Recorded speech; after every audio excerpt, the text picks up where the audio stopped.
Stage 1 tanks pressing for flight. T-minus 15 seconds, stand by for terminal count. 10, 9, 8, 7, 6, 5, 4, 3, 2, 1. Ignition, liftoff.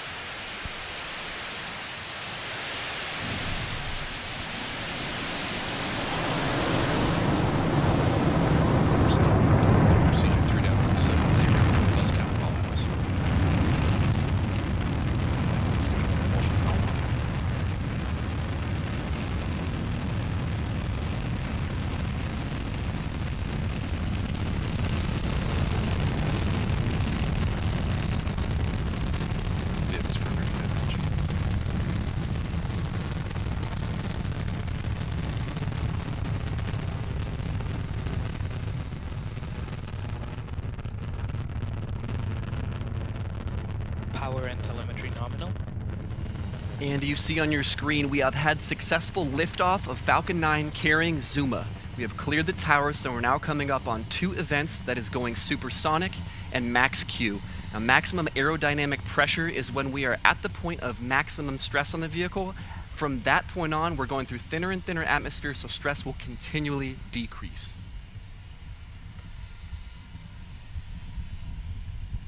And we've just passed max Q, so again, that means that as we ascend higher and higher, the atmosphere is thinner, and we do not need to have as much stress on the vehicle. Now, we're going to go through 4 events here in rapid succession, and those are in order: MECO, stage separation, SES-1, and the boost backburn. Now, MECO stands for main engine cutoff. That's when the first stage stops firing. There follows stage separation, when first and second stage depart from each other. SES-1 is the 3rd event. That stands for second engine start. That's when second stage begins firing. And then the 4th event in that sequence is the boost backburn. That's when first stage begins firing again to start its trajectory back to landing zone 1. Now, that sequence will occur at about 15 seconds in duration, starting about 15 seconds from now. Oh, 7, this is RC on countdown. Please, relinquish control of the camera, please. Roger.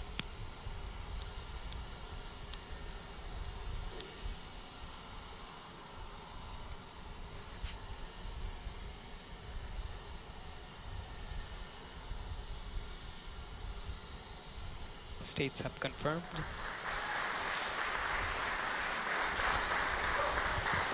Stage 1 has entered its flight.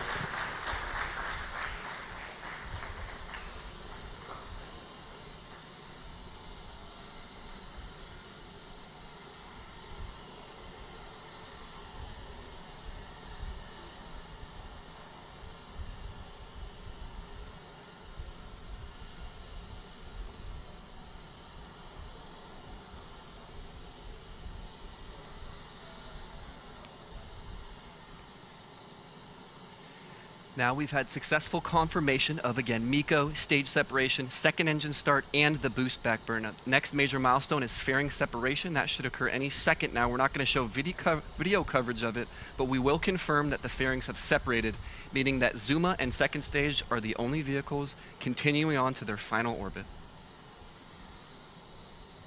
Stage 1 boost back shutdown.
All right, so we'll address the fairing deployment here in a second once we have more information. But for now, we're going to shift our transition back to the focus on the secondary mission, which is the landing and recovery of the first stage. Now, it is nighttime, so we're looking at a black screen, but we should be able to see some burning of the second and third burns here in the landing sequence. Quick sidebar, we did get successful confirmation that the fairings did deploy. So the primary mission has concluded up to this point successfully, and now Zuma and second stage are continuing on to their final orbit. So we will focus back to the secondary mission now, which is this 3 burn phase of the landing of the first stage. Now, we already saw the boost back burn and got confirmation of that. The 2 remaining burns are the re-entry burn and the landing burn. Now, the second is the re-entry burn, and that is solely intended to decelerate the vehicle so that we go through the atmosphere subject to as little stress as possible. As I mentioned earlier, heat and pressure can accumulate. That thermal stress is very severe. As you go through the denser and denser atmosphere, you want to be going as slowly as possible. So we perform a re-entry burn just prior and during re-entry so that we have as little stress as possible on the vehicle. Now, that will happen at about T plus 6 minutes and 17 seconds, and that re-entry burn will last for about 15 seconds. So we'll tune into that.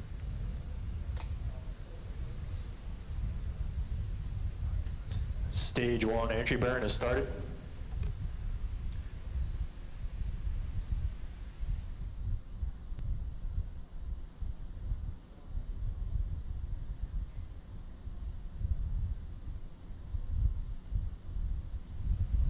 And stage 1 entry burn shut down.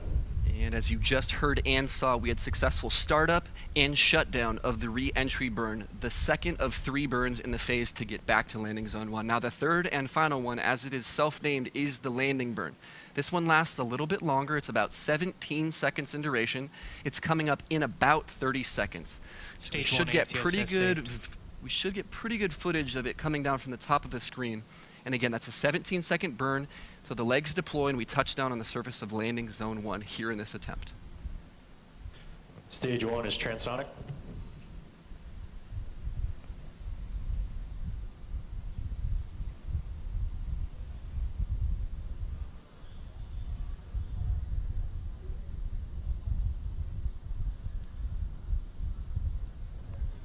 Stage 1 landing burn is started.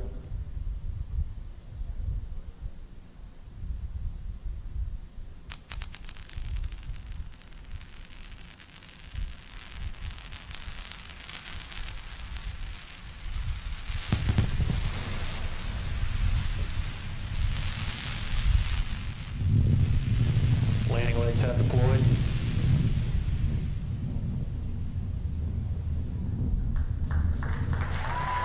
LZ1, Falcon is landed. Landing operators move from procedure 11.100 on RCR1 and red 2.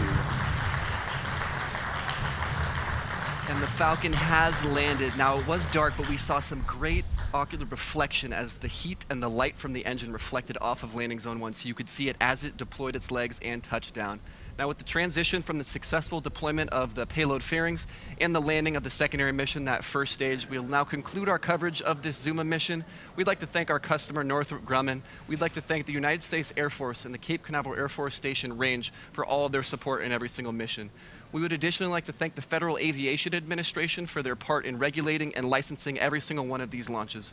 We would also like to thank you, the viewer, for tuning in as always. If you are interested in learning more about what we do here, please visit our website, SpaceX.com. And if you're interested in joining our force, SpaceX.com/careers. Please look for updates on all of our social media channels. We're going to post updates regarding the upcoming missions. Thanks again for joining us, and we'll see you next time.